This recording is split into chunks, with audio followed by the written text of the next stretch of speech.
Tu me fais signe, Richard? C'est déjà prêt, je crois, mon père. OK, Oui, OK, d'accord, c'est c'est à parfait. vous, c'est à vous. OK, merci beaucoup. Alors, bonjour à vous tous et soyez bienvenus à cette belle rencontre de Zoom aujourd'hui où nous serons appelés à prendre conscience que nous arrivons à une grande période de l'été, une période qui nous donne la chance de nous reposer, de prendre des vacances et tout. Alors, on va réfléchir ensemble sur cette période dans laquelle nous sommes appelés à vivre.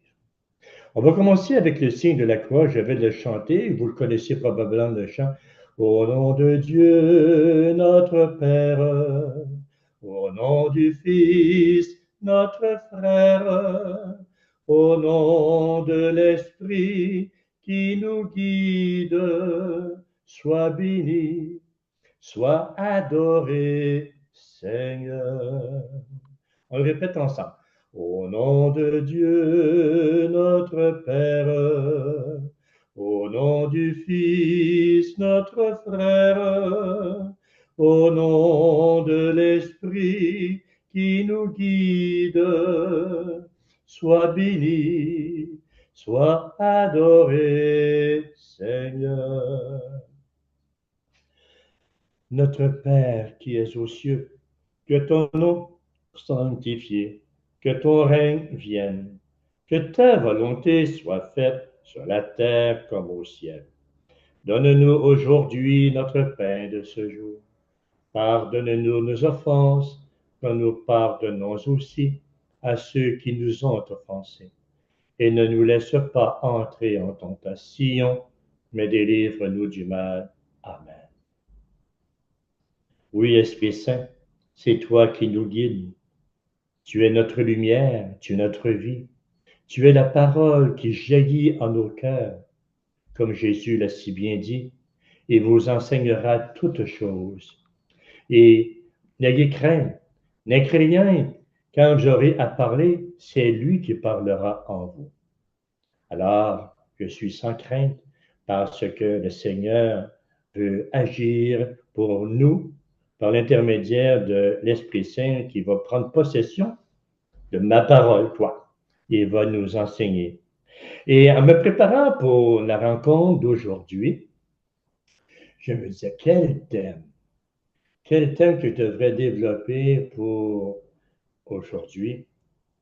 Puis j'attendais le temps. Le Seigneur va m'indiquer. Le Seigneur va me l'indiquer. Le temps passait, évidemment. Alors, à un moment donné, je me suis retrouvé dans un groupe d'amis. Dans un groupe d'amis qui sont en train de partager entre eux un voyage qu'ils ont organisé. Ils ont organisé un voyage en Norvège. Et d'autres y ont été dans les années passées.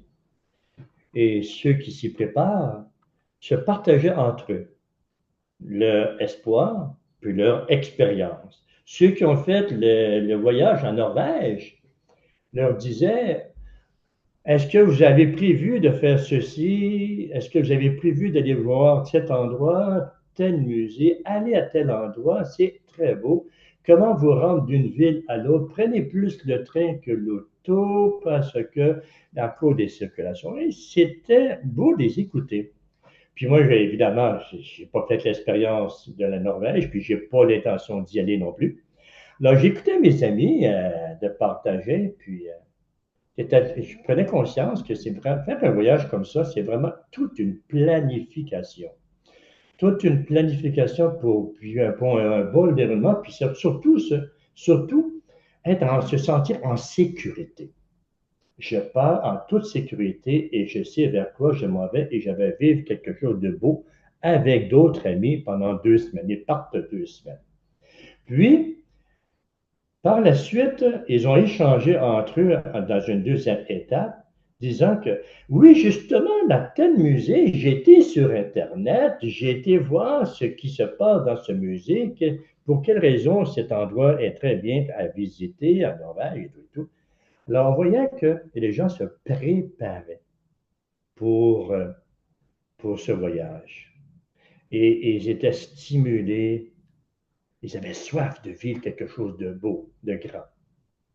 Puis, à un moment donné, à travers la conversation, d'autres lui auront demandé, est-ce que vous avez votre passeport pour partir? Ça prend un passeport, évidemment.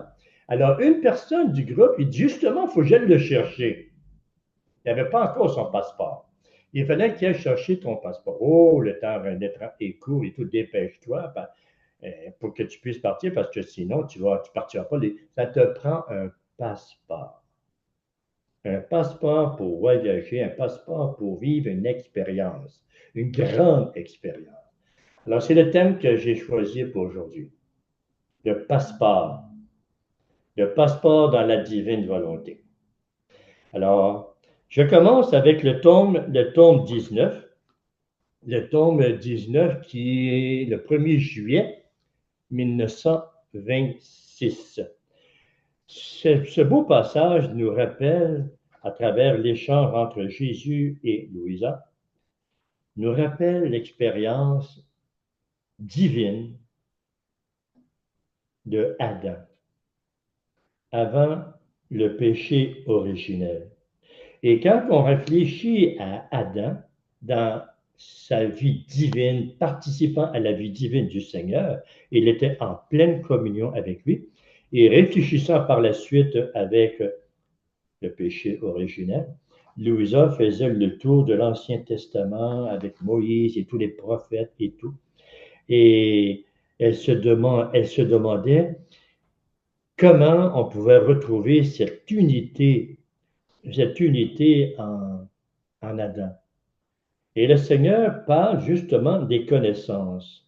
Ce sont les connaissances que Adam a perdues et que l'humanité doit retrouver avec le temps du Seigneur, avec ce que le Seigneur fait vivre à son peuple de génération en génération, de millénaire en millénaire. Et Louisa demande à lui, mais est-ce que Adam possédait vraiment le royaume de la divine volonté? Et le Seigneur lui a fait comprendre que tout devrait être rempli des connaissances concernant ma volonté. Et Adam possédait ces connaissances. Et Adam était innocent, était rempli de ces connaissances. Et depuis, à partir du péché originel, l'humanité, pour entrer dans le royaume de la rédemption, devait recevoir le Messie, le Sauveur, le Messie tant attendu et annoncé. Et Jésus fait comprendre que pour entrer dans le passeport du royaume de la divine volonté, il est nécessaire de faire l'expérience d'un royaume, le royaume de la rédemption. Le royaume de la rédemption, avec tout ce que le Seigneur donne par l'intermédiaire de sa vie, de tous les évangiles, de tout ce qu'il nous a accordé, le Seigneur fait comprendre que le royaume de la rédemption, avec un passeport qui n'est pas celui du royaume de la divine volonté, mais du passeport de la passion, de sa passion. Le Seigneur nous donne comme un passeport, et il nous parle d'un passeport. Dans le royaume de la rédemption, il y a le passeport de ma passion. Ce passeport de la passion est nécessaire à en prendre possession pour entrer dans le royaume de la divine volonté. Alors, il y a deux royaumes. Le royaume de la rédemption, la passion de notre Seigneur Jésus-Christ, qui nous enseigne comment vivre comme lui. Le Seigneur nous transmet par ce royaume de la passion cette connaissance et il nous transmet sa vie et il nous appelle à vivre comme lui. Et c'est pourquoi qu'on prend conscience que les 24 heures dans Louisa, les 24 heures de la passion de notre Seigneur Jésus-Christ, c'est la porte, je le vois ainsi, c'est la porte qui nous donne à posséder un passeport, ce qu'on appelle le passeport de la passion de Jésus-Christ qui nous est donné à l'intérieur du royaume de la rédemption de notre Seigneur Jésus-Christ. Ce passeport est celui qui nous stimule à aller plus loin. Le Seigneur, par l'intermédiaire de la rédemption, nous stimule dans l'action de l'Esprit Saint qui nous guide, comme on a chanté tantôt avec le signe de la croix. il nous guide sur une vision, il nous ouvre les horizons. Le royaume de la rédemption en possession du passeport des 24 heures, du passeport de la passion de notre Seigneur, et il nous fait entrevoir ce voyage que nous sommes en train de préparer dans le cheminement avec le Seigneur, dans le don des dieux.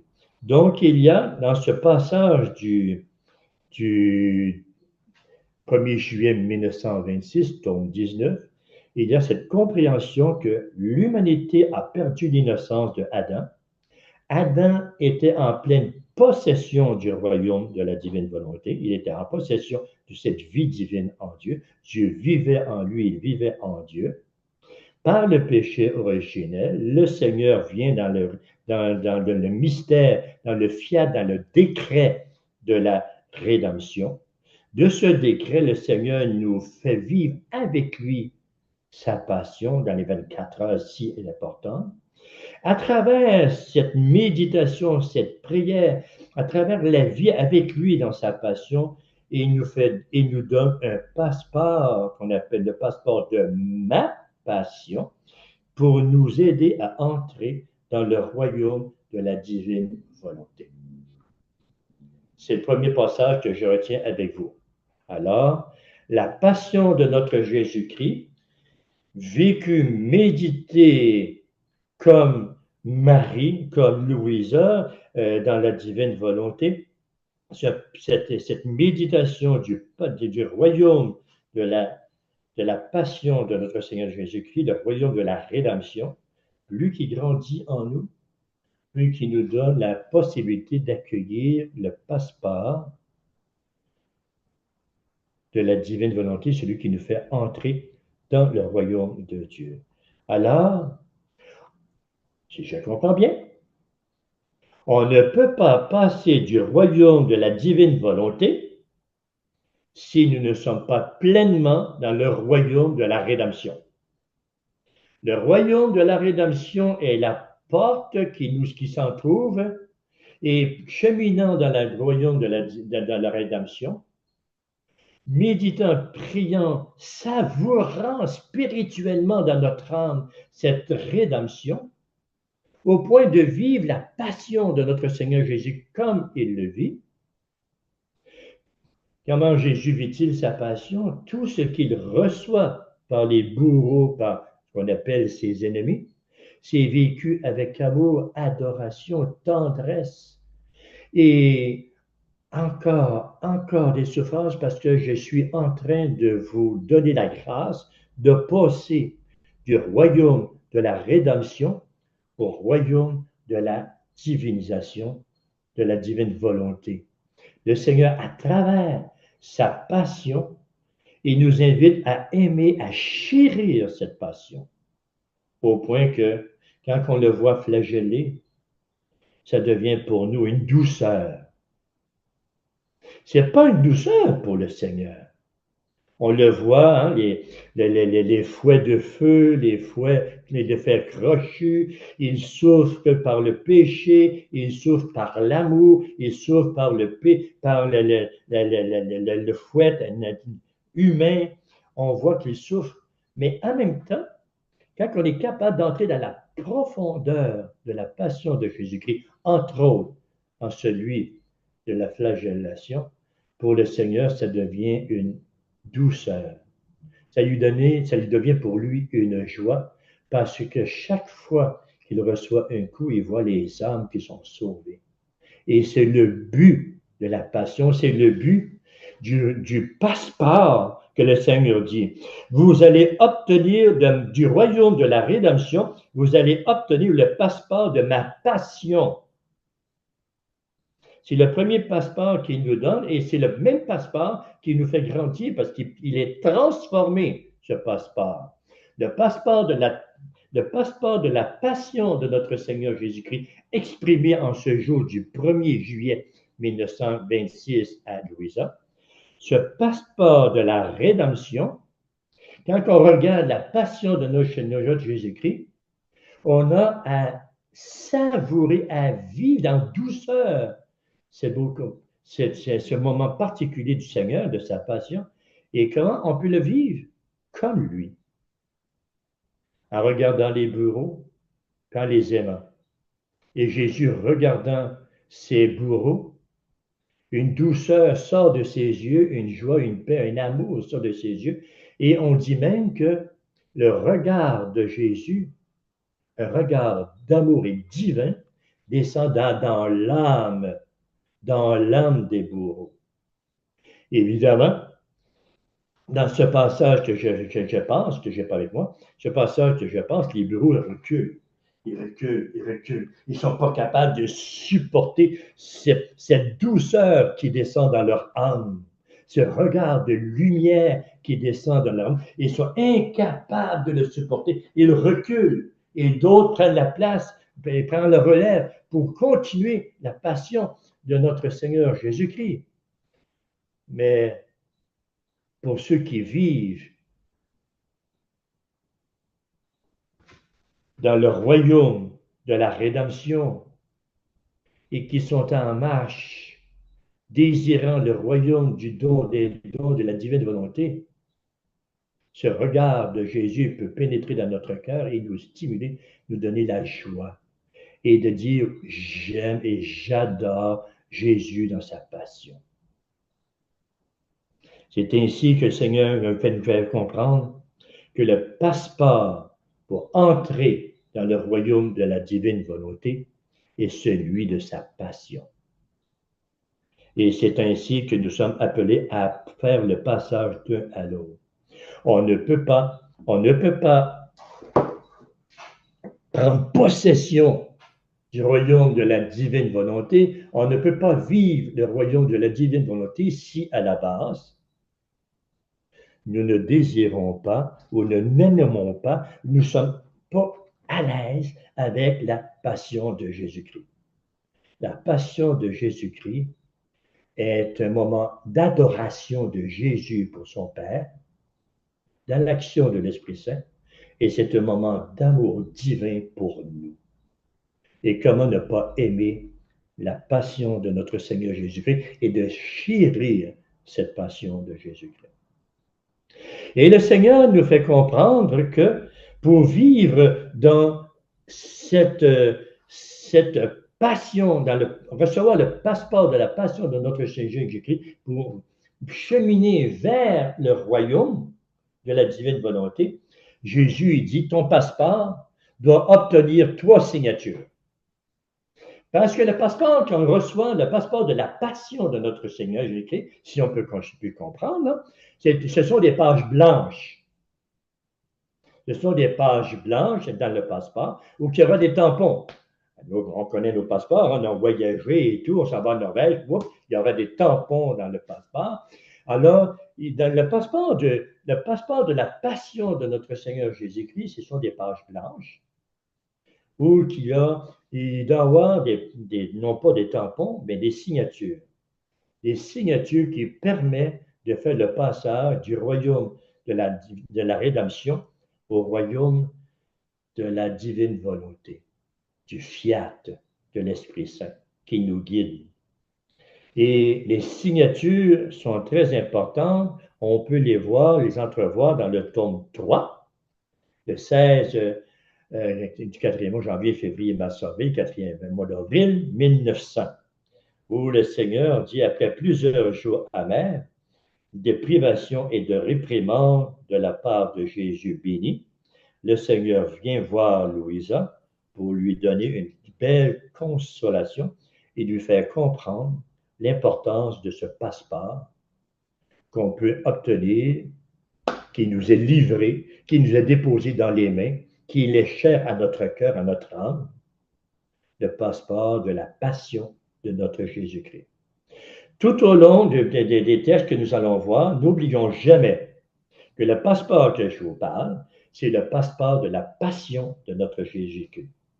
Ma fille, le passeport pour entrer dans la béatitude que l'homme peut posséder sur cette terre doit être paraphé de 3 signatures. Probablement que vous avez déjà vu ça, ce n'est pas les premières fois, Mais il est bon de se le rappeler. Et si je ramène ça dans le partage d'aujourd'hui entre nous, c'est parce que nous sommes appelés à prendre conscience qu'au cours de l'été, nous aurons à utiliser notre passeport. Pas le passeport parce qu'on change de pays, un passeport dans nos actes, dans nos activités, dans nos vacances, dans tout ce que nous allons vivre, pour ne pas oublier que tout ce que nous faisons est une signature de Dieu dans notre passeport. Alors, notre passeport doit être paraphé de 3 signatures. Première signature, la résignation. Deuxième signature, l'humilité. Troisième signature, l'obéissance. Même pendant tes vacances. Même pendant tes vacances. Aujourd'hui, là, on a une belle sortie à la montagne avec des amis en bicycle, peu importe. J'apporte avec moi mes 24 heures. Êtes-vous prêts? J'apporte avec moi mes 24 heures, puis je vais essayer de trouver du temps pour faire mon heure, ou du moins pour faire une partie de mon heure, pour faire une survol mais au moins, pendant cette journée de mes vacances, j'aurais été attentive à ce passeport qui m'est donné par l'intermédiaire des 24 heures. Aujourd'hui, j'ouvre mon passeport et le Seigneur continue à écrire et continue à écrire cette obéissance. J'obéis à l'inspiration. Alors, c'est ainsi que le Seigneur nous dit qu'il y a ces 3 signatures, résignation, humilité et obéissance. La résignation en première, la résignation parfaite, parfaite, nous avons du chemin à faire. C'est pourquoi le passeport de la passion de notre Jésus-Christ nous fait cheminer tranquillement pour entrer dans le royaume de la divine volonté. Et cette entrée dans le royaume de la divinité demande le temps. Donner le temps à Dieu, donner ce temps à nous, par l'intermédiaire de nos actes, de nos actes promettant au Seigneur de signer notre passeport. Alors, une résignation parfaite à ma volonté. Liquifie nos 2 volontés et font que notre volonté et celle de Dieu ne font que. Il ne peut pas avoir 2 volontés pour entrer dans le royaume de la divine volonté. On pourrait lire tout le reste, c'est bien beau, il parle du sucre et du miel, tout ça. Bon, je ne retiens pas tout, là, parce qu'on n'aura pas le temps. Mais ce qui est important, le Seigneur dit, une résignation parfaite à ma volonté nous donne la chance de fusionner notre volonté à celle de Dieu. Au point de dire qu'il est vraiment en moi, sa volonté est ma volonté. Deuxième signature, l'humilité. Il faut aussi la signature de l'humilité, car l'humilité produit la connaissance de ma volonté. Ça, là, c'est tout un combat. Même pour beaucoup de monde dans la divine volonté qui chemine dans la volonté. Encore, il n'y a pas tellement longtemps, on a eu un partage de connaissances dans les livres, et là, les personnes se sentirent mal à l'aise. Mais je ne suis pas à l'aise, en fait, je ne suis pas d'accord avec ce qui est dit. Je ne suis pas d'accord avec la manière que c'est dit. Il faudrait changer les mots. Non. Il faudrait traduire autrement. Non. Parce que traduire, c'est trahir. Et plus que nous en faisons l'expérience à l'Église, avec les traductions de la Bible, des Saintes Écritures et tout, on change la traduction liturgique, on le voit que les mots ne disent plus la même chose. La lecture ne dit plus la même chose. Il manque quelque chose à la lecture.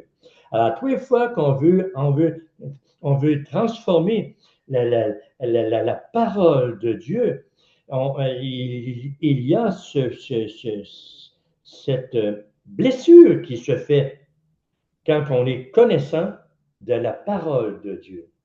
Alors, quand on voit qu'il y a une connaissance de Dieu qui vient nous chercher, qu'on n'est pas à l'aise avec ce qui est dit, on a déjà vu ça ensemble, humilité.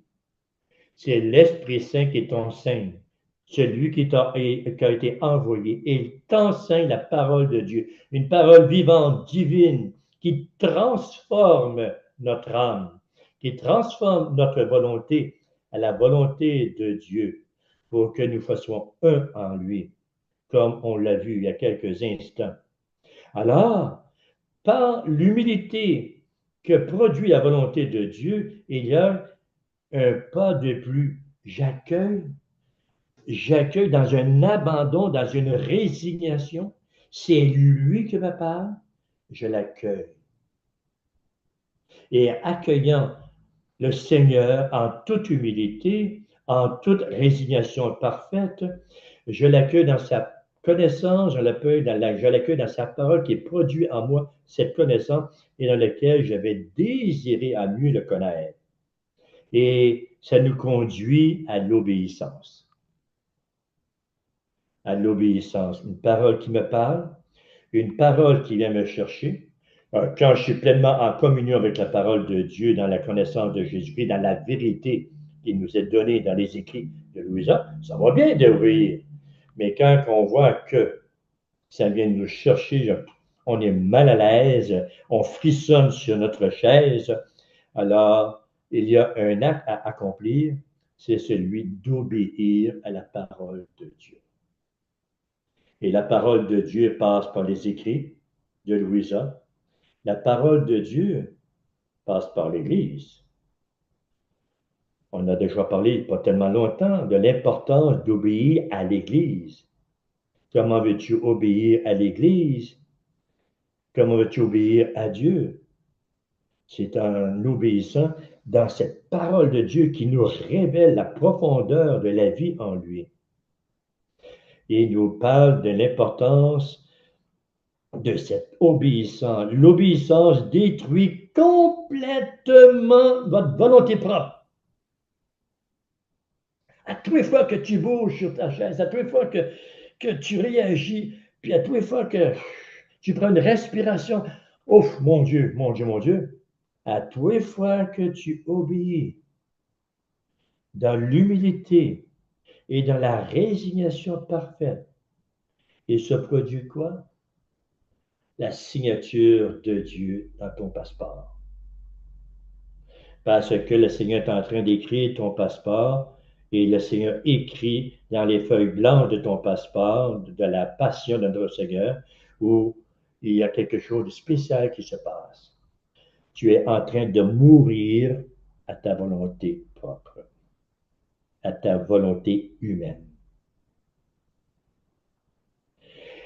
Et ça ne se fait pas en un instant. Tu as beaucoup de morts à vivre. Tu as beaucoup de morts à vivre. C'est pourquoi le Seigneur dit, cette mort à ta volonté propre agit dans un moment de spiritualisation. C'est toute ton humanité, c'est tout ton être qui est spiritualisé. Tu deviens de plus en plus spirituel, tu deviens de plus en plus à l'image de Jésus-Christ et ça grandit. Avant que tu sois complètement, complètement, complètement divinisé, tu dois être spiritualisé. Le Seigneur spiritualise notre matière, il spiritualise notre être, il spiritualise notre compréhension, nos facultés, il spiritualise tout notre être humain pour que tranquillement cette créature devienne de plus en plus comme Jésus-Christ. Et plus ça grandit en nous, la spiritualisation donne place, fait jaillir en nous la divinisation. Alors, il y a le matériel, il y a le spirituel, puis le divin. Adam a perdu la divinisation après le péché originel, dans un regret sincère et dans un accueil de Dieu, de la Trinité, dans ce regret. Adam n'a pas perdu sa capacité de spiritualiser sa vie. Tous les gestes de Adam, toute la vie de Adam n'était plus divinisée. Mais il y avait quelque chose qui se passait entre lui et Dieu tout de même. C'est ce qu'on appelle la spiritualisation de notre être.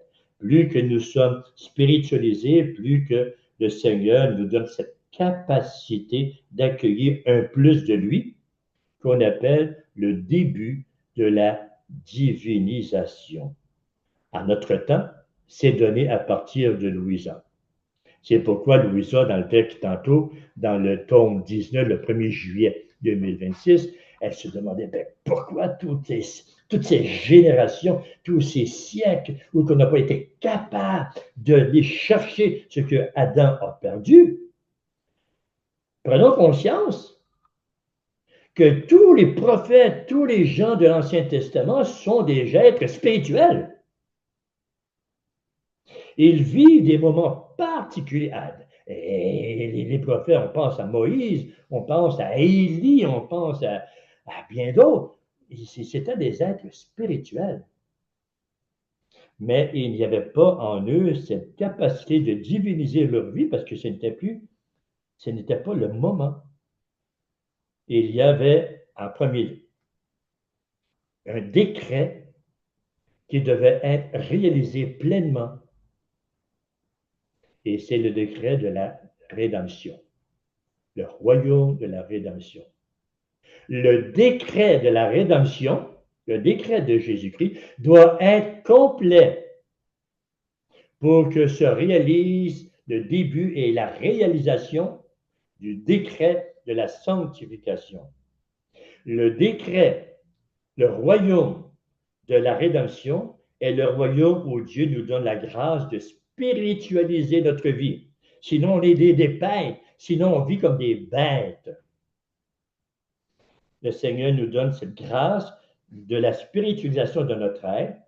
Et avec le décret de Louisa, le décret de l'Esprit Saint, du don des dons, nous est donné la possibilité de faire un pas de plus avec le passeport de la passion qui nous habite et que le Seigneur signe. Notre passeport nous donne la capacité de faire le voyage, entreprendre le long voyage vers le royaume du don des dons, du royaume de la divine volonté. Et comme je le disais tantôt, pour mes amis qui planifiaient leur voyage, ils ont préparé bien des choses, ils ont étudié, ils ont lu, ils ont été voir sur Internet, ils se sont informés, ils savent qu'est-ce qu'ils vont faire, ils vont passer de telle étape et telle journée, telle chose, telle journée, tel jour, troisième journée, quatrième journée, cinquième journée, ce que nous allons faire de jour en jour. Ils ont préparé. Et le passeport que nous sommes en train de vivre, qui nous fait entrer dans le royaume de la divine volonté, c'est la même étape. Nous actionnons notre vie de jour en jour pour atteindre le sommet du voyage, dans le royaume de la divine volonté. Alors, il y a cette action de spiritualisation dans notre vie. Sommes-nous des êtres spirituels avant de savoir si nous sommes des êtres divinisés? Parce que le royaume de la divine volonté, le royaume de la rédemption est nécessaire pour entrer dans l'autre. Ton passeport de la passion est nécessaire pour qu'il soit signé et qu'il soit authentifié par le Seigneur pour passer le pont, pour passer la porte du royaume de la divine volonté. Alors, à savoir si on est cheminant dans la divine volonté, si on vit dans la divine volonté, moi, je poserais aussi la question. La question elle est valable. Je n'ai pas dit qu'on ne se pose plus la question.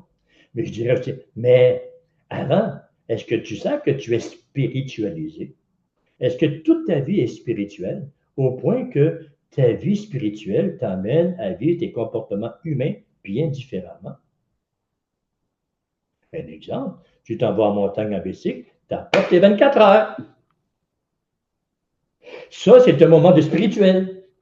C'est important pour toi, un moment spirituel, si on peut dire, j'amène mes 24 heures avec moi en montagne. Je vais prendre un temps en montagne, je vais m'asseoir 15 minutes, c'est que ça. 10 minutes, 15 minutes, tu vas prendre ta montagne en pleine nature, puis tu vas faire ta journée, mettons sa troisième journée, peu importe laquelle, tu fais un survol de ta troisième journée si tu ne peux pas la faire au complet.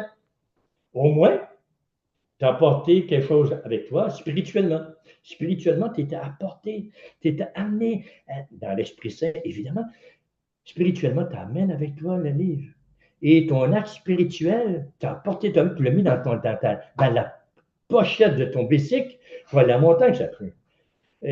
Puis tu ouvres ta pochette, tu le prends. Alors, ton moment spirituel que tu as fait pour apporter ton livre avec toi à la montagne, ce moment spirituel devient un moment divinisé. Parce que tu accomplis un acte voulu par le Seigneur, sollicité par le Seigneur, et tu prends le temps de faire un moment de la lecture des 24 heures.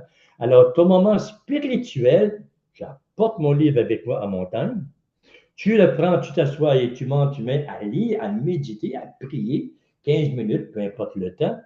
Ce 15 minutes-là devient un moment divinisé. C'est pourquoi qu'on peut comprendre que le royaume de la rédemption est nécessaire pour entrer dans le royaume de la divine volonté. Il faut que j'accélère. Sans l'obéissance, sans la résignation et sans l'humilité,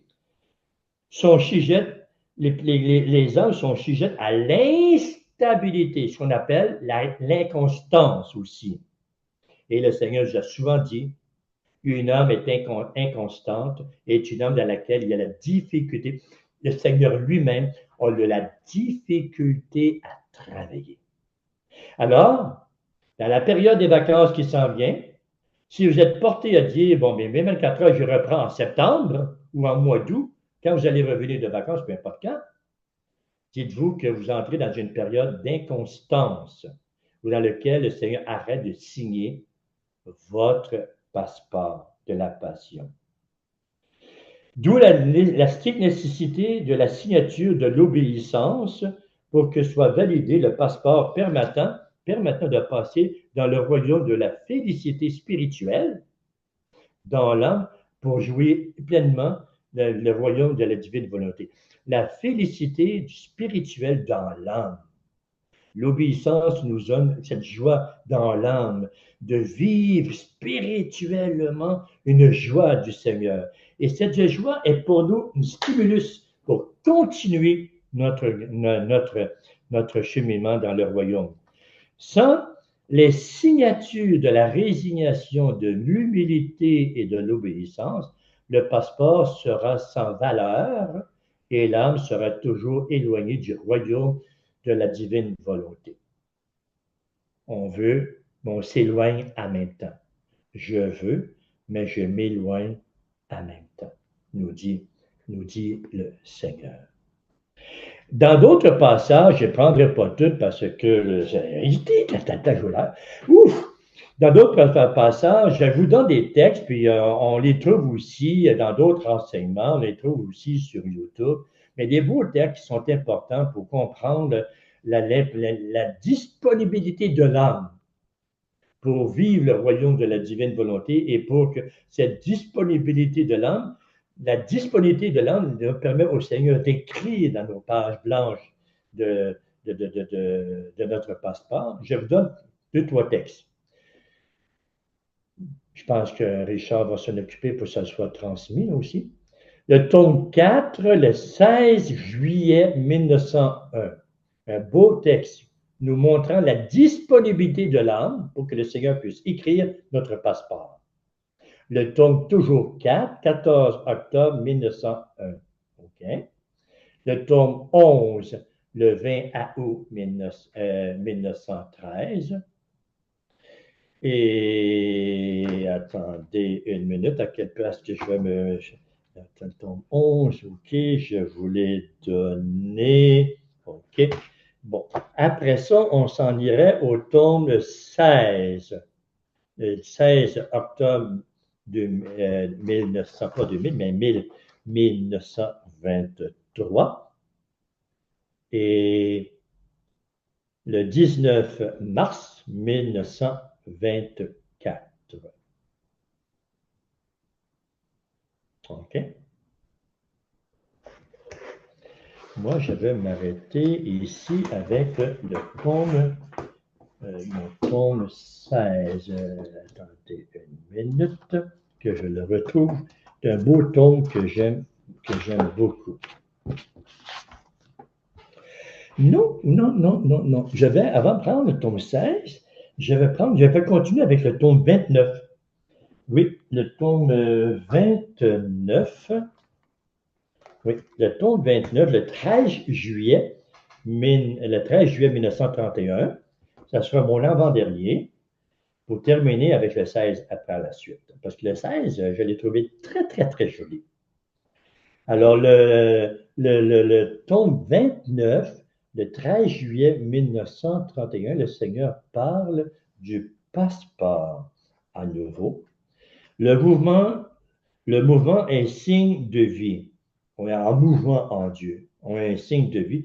Le passeport pour entrer dans le royaume de la divine volonté contient un langage, une cité de royaume, etc. Et ça fait référence à moi aussi, à mes amis, parce que mes amis, quand ils ont été pour la Norvège, tout ça, ils ont appris un peu de langage du pays. Comment dire bonjour, bonjour, comment ça va, merci, de faire des petites demandes. Et ils ont appris un peu le langage. Alors, c'est ce qu'il nous dit aussi dans ce passage sur le passeport de la divine volonté. Et il y a un moment donné que je fais comprendre que ce qui est Jojabuli, on le trouve aussi dans les 31 jours de Marie. On ne parle pas des passeports dans les 31 jours de Marie, mais on va voir ce que Marie veut nous dire. Le mouvement est un signe de vie. Par conséquent, pour savoir si la créature possède ma volonté, il faut que dans l'intimité de son âme, dans notre intérieur, comme je disais tantôt, le regard de Jésus, la parole de Jésus, le mouvement de vie de Jésus descend dans mon âme.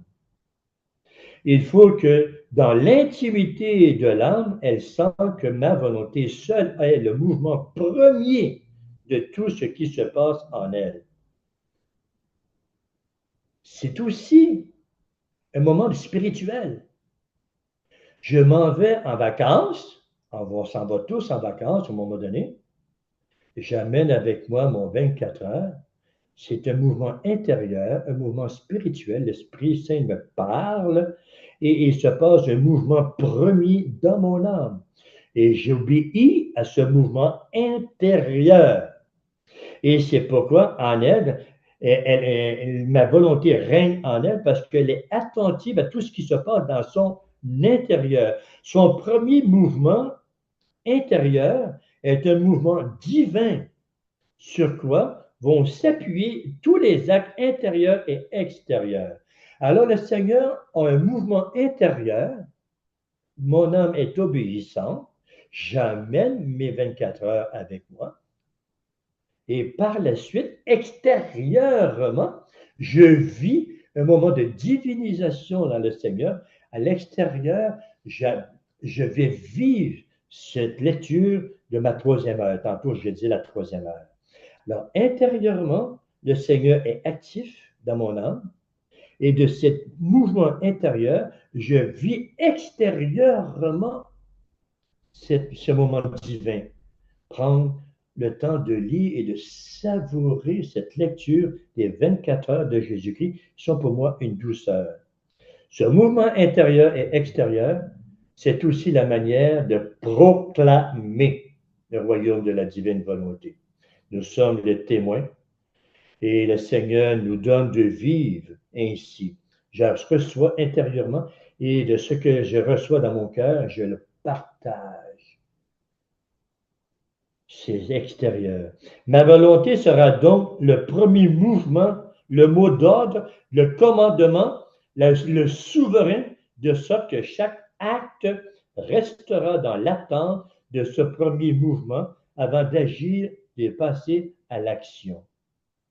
Alors, intérieurement, je ne suis pas appelé à attendre le moment favorable pour passer à l'action. J'amène avec moi, pour comprendre, hein, j'amène avec moi mes 24 heures dans ma pochette d'auto, de bicycle. Le moment favorable, je ne peux pas le faire n'importe quand. Le moment favorable, j'arrête et je vis ce moment de l'action de Dieu par la lecture, la méditation. Et ce moment spirituel devient un moment de divinisation. Et le Seigneur dit, ce mouvement de Dieu est en chaque âme. Et il n'y a pas une âme, il n'y a pas une créature qui n'a pas ce mouvement de Dieu. Ainsi, lorsque la créature sent dans ses actes le premier mouvement de mon vouloir, j'apporte avec moi mes 24 heures, c'est un signe que ma volonté règne dans son âme. Et combien d'âmes vivent de ce mouvement? Combien d'âmes vivent de ce mouvement? Même si ce n'était que spiritualiser sa vie. Ce n'est pas nécessairement un acte qu'on va diviniser, mais c'est un acte où on va spiritualiser. Je suis attentif à l'inspiration du Seigneur. Et combien d'âmes disent non, tout ce qui est religieux, spirituel, prière. Et pourtant, c'est l'acte de Dieu dans l'âme. Par contre, si la créature sent dans son premier mouvement intérieur un objectif humain, son propre plaisir, ses satisfactions naturelles, l'enthousiasme du plaisir avec les créatures, non seulement ma volonté ne règne pas dans le mouvement intérieur, mais de règne la divine volonté, l'action de Dieu, de reine, elle deviendra la servante de la créature dans ses actes humains, même pas spiritualisés, dans ses actes humains, car il n'y a pas d'acte que puisse faire la créature sans la participation de ma divine volonté. Et les personnes sont habitées de l'action de Dieu, parce que c'est Dieu qui donne la vie, qui donne l'être, qui donne tout, et on ne vit pas de cette vie divine. Et la divine volonté ne peut donc pas dominer, être reine dans l'âme, parce que, au lieu d'être une reine, elle est esclave de l'être humain. La divine volonté devient esclave des actions humaines, non spiritualisées bien souvent, même des actes de bêtes, des actes inhumains pratiquement. Hein. On donnerait bien des exemples, mais ce n'est pas la place. Mais la divine volonté n'est même pas une reine. Elle est comme esclave des actes humains que l'être peut faire. C'est là que je fais le lien avec les 31 jours de Marie, quand Marie enseigne à Louisa dans les 31 jours, Marie dans le royaume de la divine volonté, qu'elle dit bien à Louisa, chaque être humain est en possession de la divine volonté. Mais très peu vivent de la divine volonté. C'est plutôt, il se sert de la divine volonté sans le savoir comme esclave. La divine volonté doit donner vie même à la pécheur. Ce qu'on voit dans les écrits. La divine volonté, l'action de Dieu dans l'âme, donne vie à la pécheur de chaque créature. Parce que quand je fais un acte de péché, quand je fais un péché, c'est un acte qui s'accomplit dans lequel cet acte est bien de Dieu. Et je détruis, je défigure l'acte de Dieu, un acte de vie qui devient un acte de mort. C'est ainsi que le Seigneur parle de l'importance de spiritualiser notre vie, le royaume de la rédemption, pour que la spiritualisation de notre vie puisse atteindre le degré de la divinisation et que le royaume de la rédemption, je commence à sentir que le Seigneur me sauve et j'accueille, j'adhère à mon Seigneur, à mon Messie, j'adhère à mon Sauveur. Plus que j'adhère, plus que mes actes deviendront de plus en plus, non plus des actes de péché, mais des actes spiritualisés qui, tranquillement, avec la connaissance qui nous est donnée maintenant, on peut passer à la divinisation. Or, tu dois savoir, ma fille, que le passeport pour entrer dans mon royaume est une volonté résolue de ne jamais faire ta propre volonté. On a vu tantôt, plus qu'on sommes agissants, plus notre propre volonté se meurt, notre volonté humaine. Donc, il y a un sacrifice au prix de notre vie. Je meurs à moi-même pour vivre dans le royaume de la divinité. Et le Seigneur dit plus loin, dans son début, le passeport de la passion de notre Jésus-Christ, qui devient de plus en plus par la signature de Jésus, qui devient de plus en plus le passeport du royaume de la divine volonté, le Seigneur dit, le passeport n'est pas suffisant. Ça vient nous chercher. Ce passeport n'est pas suffisant. Il faut aussi étudier, comme quand on fait un voyage en Norvège, il faut étudier la langue, les mœurs, les coutumes de ce divin royaume, qui sont des connaissances, des prérogatives, des beautés, des valeurs qui contiennent ma volonté. Wow. Et le Seigneur dit plus loin, si elle ne fait pas le sacrifice d'étudier, de lire, de méditer, de prendre le temps à tous les jours pour vivre de ce passeport, pour que le passeport puisse être signé de plus en plus de la main de Jésus-Christ, si on ne prend pas le sacrifice d'étudier les connaissances qui nous sont données, ces prérogatives, les beautés et les valeurs que contiennent la volonté de Dieu, tu es incapable de parler le langage du royaume de la divine volonté. Et il y a donc une nécessité de, comme je le disais tantôt, non pas seulement, non pas seulement de comprendre le langage de la passion de notre Seigneur Jésus-Christ, les 24 heures, c'est un beau moment, les 24 heures. Non pas seulement de lire, et autres, mais d'étudier, de comprendre, de savourer, d'aimer et de ressentir ton âme la vie de Jésus-Christ à travers sa passion. Mon physique ne souffre pas, mais mon âme intérieurement est en pleine désolation, puis en même temps, j'aime et j'adore les blessures de Jésus durant sa passion, parce que chacune des plaies, je les embrasse.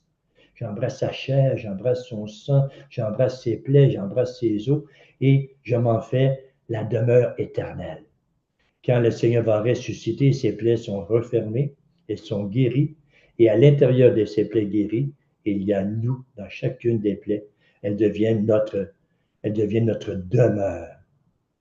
C'est une manière de savourer les 24 heures de notre Seigneur Jésus-Christ pour que de ce mouvement, il y a quelque chose en nous qui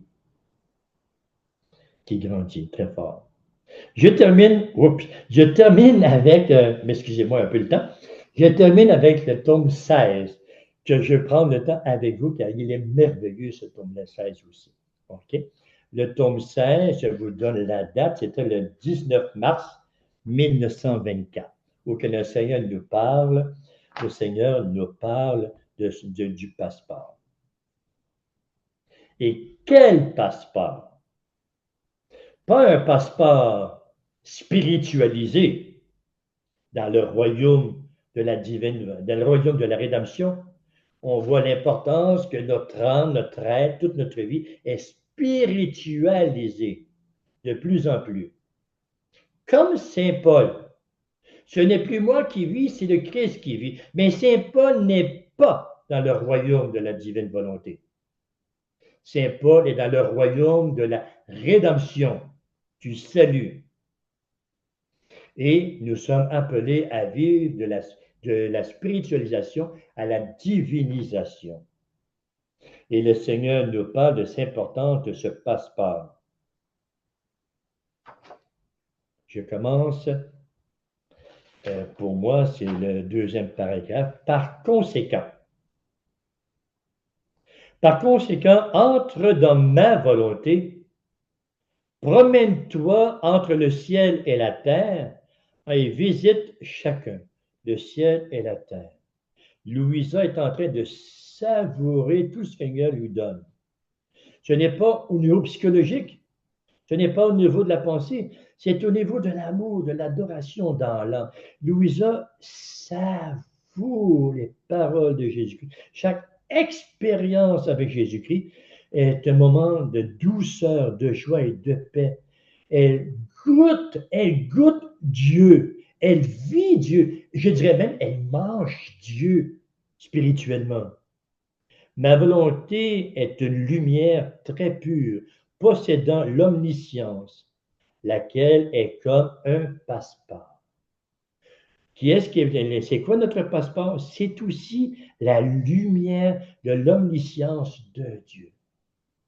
Le passeport de la passion de notre Seigneur Jésus-Christ à l'intérieur du royaume de la rédemption devient le passeport de lumière. Il devient un passeport de lumière de l'omniscience, de la présence de Dieu. C'est un passeport permettant d'entrer. Si vous n'avez pas ce passeport-là, vous ne pouvez pas voyager comme vous voulez. C'est un passeport qui permet d'entrer dans les endroits les plus cachés, les fibres les plus secrètes, les abîmes les plus profonds, les espaces les plus élevés dans le royaume de Dieu. Imaginez-vous l'immense joie qu'on peut vivre dans notre voyage, pas la manière du monde comme à Norvège, mais c'est beaucoup plus dans le royaume de Dieu. Je répète, les endroits les plus cachés, les fibres les plus secrètes, les abîmes les plus profonds, les espaces les plus élevés. Moi, je me souviens dans mes voyages à travers ma communauté que j'ai dû vivre à cause de mes fonctions en communauté, il y a des endroits que j'ai voulu aller voir et comme me dit, vous ne pouvez pas entrer ici, c'est interdit. Dans le royaume de Dieu, il n'y a pas d'interdit. Tu peux aller partout, partout, dans les endroits les plus secrets, les plus élevés. Imaginez-vous les joies qu'on va vivre en visitant le royaume de Dieu. Ce passeport, tantôt, on avait besoin de 3 signatures. Le Seigneur dit ici, ce passeport n'a besoin d'aucune signature. J'ai dit, wow, c'est ça cette affaire-là. 1. Il y a 3 signatures nécessaires pour recevoir le passeport. Et le Seigneur dit, ce passeport de la lumière, de l'omniscience de Dieu, ce passeport qui a été transformé par notre vie en lui, où les signatures sont complètes, où le Seigneur a déposé son tampon divin dans les pages blanches de notre passeport de la passion de notre Seigneur Jésus-Christ, et dit, ce passeport n'a besoin d'aucune signature pour être valide. Alors on fait quoi? On fait quoi des 3 signatures de tantôt? Ce passeport n'a besoin d'aucune signature pour être valide. Alors je peux prendre le passeport du royaume de la divine, de la rédemption, le passeport de la passion de notre Seigneur et passer directement au royaume. Non, non, non, non, non. La parole de Dieu, elle est pleine, elle est vérité. Elle est authentique. Tu ne peux pas faire ça. Mais quand tu as obtenu ces 3 signatures et que le sceau divin est dans une de tes pages de ton passeport, son page de passeport, le Seigneur dit, ce passeport n'a besoin d'aucune signature pour être valide. Il est par lui-même valide. Moi, je comprends que le passeport qui contient les 3 signatures et le sceau divin, ce passeport n'a plus besoin d'autres signatures. Il est valide totalement. Tu peux aller partout et tu n'as plus besoin d'autres signatures. Tu as un passeport complètement valide, tu as un passeport divinisé, c'est-à-dire ton âme. Quand on parle de passeport, c'est ton âme qui est divinisée. Ce passeport n'a plus besoin d'aucune signature pour être valide. Tu peux aller partout et tu n'as plus à demander d'autres signatures pour visiter, vivre dans le royaume de Dieu. Et comme il est la lumière, ton passeport, comme il est la lumière qui descend d'en haut, personne ne peut empêcher sa marche ou bloquer son entrée. Alors, tu peux pas, on ne te dira pas, il n'y aura pas un ange à quelque part sur le bord d'une porte qui dit non, tu ne peux pas entrer ici. c'est ton passeport, qu'on peut dire, et l'ange ne t'empêche pas d'entrer où tu veux. Et il n'y a personne qui peut empêcher sa marche ou bloquer son entrée. Il est roi de toutes choses et de toute autorité. Tu as toute autorité. Tu as une autorité divine. Tu es le roi dans le royaume de Dieu. Les petits rois de la reine, Maman Marie. Nous sommes les petits rois, les petits reines de Marie. Nous sommes le roi de toutes choses et nous avons toute autorité partout. Mais ce qui est beau, c'est la suite. Pourquoi cette autorité? Pourquoi mon passeport est divinisé que je peux faire n'importe quoi? Donc, place tes pensées, c'est ça qui est beau. Et on se termine aujourd'hui là-dessus, avec ton passeport divinisé, avec ta vie spirituelle qui est divinisée, avec tout cet état de vie comme Jésus. Donc, quand tu es rendu à ce point-là, un peu comme Louisa, comme Maman Marie, comme le Saint Hannibal, et il y en a bien d'autres aussi, j'imagine, oui, oui, oui, oui, oui, dans le royaume de la divine volonté, avec ce passeport divinisé, un passeport de lumière de l'omniscience de Dieu dans ton âme. Donc, tu es toujours actif.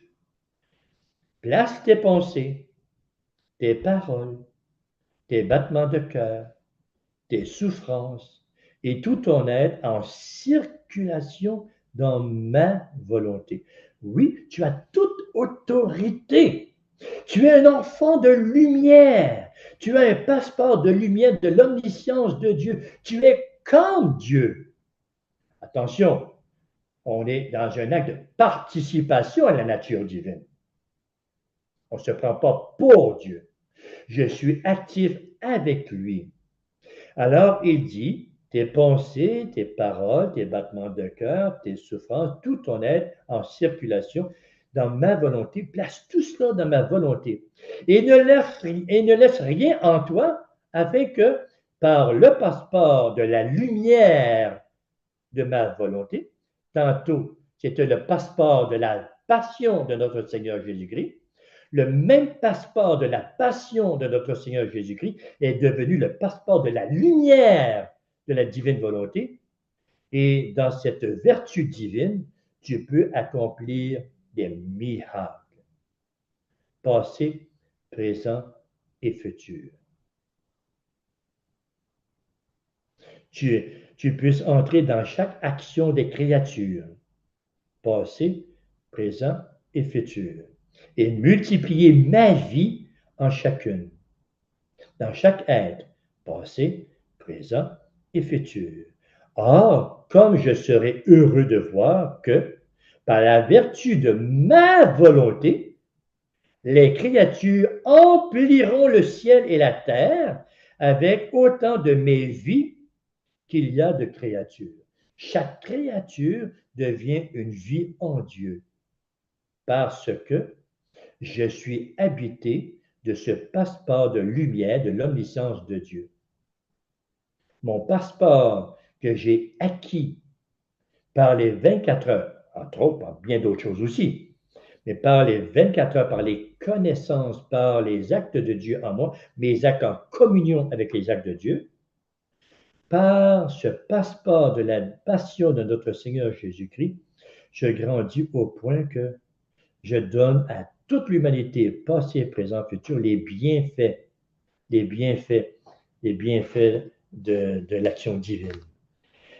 Ah, mon Dieu! Après ces paroles de Jésus, je m'abandonnais dans la volonté suprême, en circulant en elle. Je fis couler mes pensées, mes paroles, mes réparations, etc., dans chaque intelligence créée et dans tous les travaux humains. Pendant que je faisais ainsi, Jésus était formé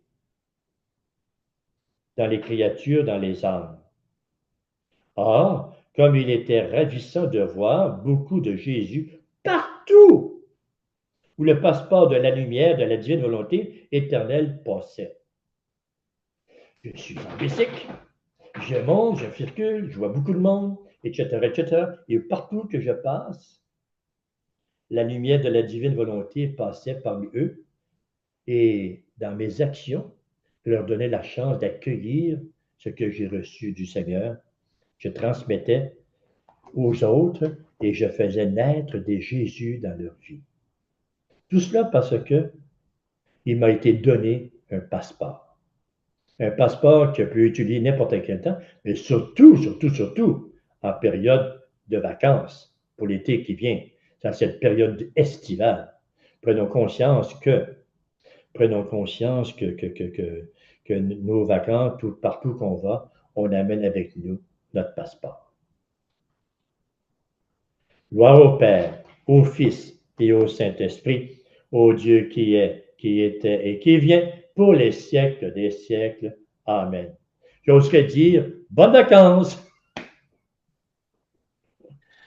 Merci beaucoup, Père Maton. Alors, on va prendre 5 minutes avant d'entamer notre période de questions. À tantôt.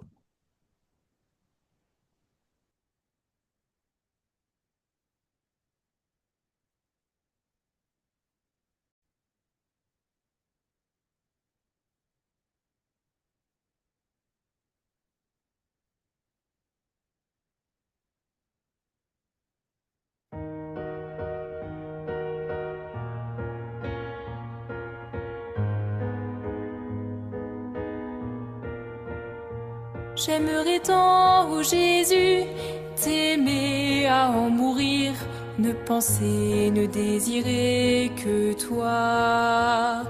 Rester des heures et des nuits à te prier, méditer, sans distraction, en adoration. Ne jamais te blesser, seulement te consoler, que dans mon cœur tu puisses te reposer. Je voudrais tant vivre sans cesse dans ta divine volonté, ne plus pécher, arrêter de t'offenser. Avoir ta pureté, ton humilité, ne plus juger, mépriser, mais t'aimer. Voir tous tes bienfaits, ne jamais me révolter, te remercier, tout te redonner.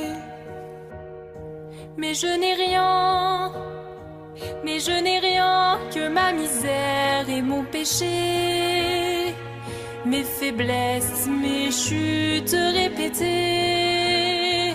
Je n'ai rien à t'offrir de mieux. Prends pitié, viens me chercher, je suis ta brebis égarée.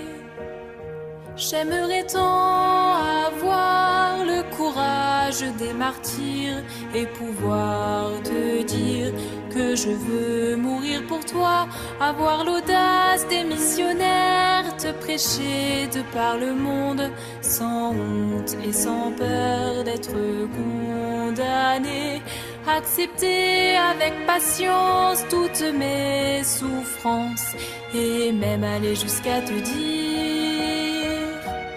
que je veux m'offrir pour toi comme âme victime. J'aimerais tant être comme ces héros de sainteté qui ont su t'aimer, lutter pour te garder. Je voudrais être tout ce que tu désires chez les âmes. Ne plus perdre un instant, t'accorder tout mon temps et gagner ton paradis. Mais je n'ai rien, mais je n'ai rien que ma misère et mon péché, mes faiblesses, mes chutes répétées. Je n'ai rien à t'offrir de mieux. Prends pitié, viens me chercher, je suis ta brebis égarée. Mais je n'ai rien, mais je n'ai rien que ma misère et mon péché, mes faiblesses, mes chutes répétées. Je n'ai rien à t'offrir de mieux. Prends pitié, viens me chercher, je suis ta brebis.